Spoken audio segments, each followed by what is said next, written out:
Good morning everyone. সকালবেলা ঘুম থেকে উঠে দেখি এই অরেঞ্জ জবা গাছে দুটো জবা হয়েছে। কী যে দারুণ কালার জবাটার।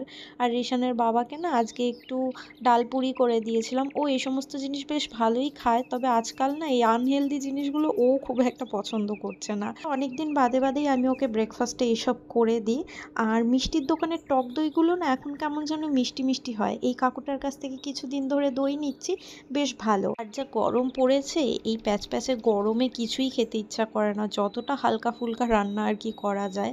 এখানে জ্যান্ত মাছ এনেছিল বাবা, সেটাই পটল আলু দিয়ে একদম পাতলা ঝোল করব, রিশানকেও এটাই দেব। বেশ কিছুদিন ধরে আমি ভাত খাচ্ছি না, ওই একটা মতো রুটি খাচ্ছি দুপুরবেলা। আর এই পাঁপড়টা না আমি বাড়িতেই তৈরি করেছি, এই রেসিপিটা না তোমাদের সঙ্গে শেয়ার করবো একদিন। আর রিশান হওয়ার পর থেকে দুপুরবেলা আমাকে এইভাবেই খেতে হয়, ঘরে চেয়ারে বসে। খেতে বসে হয়তো আমি শান্তি মতো খেতে পারি না, তবে এই সময়গুলো প্রত্যেকটা মায়ের কাছেই ভীষণ মূল্যবান।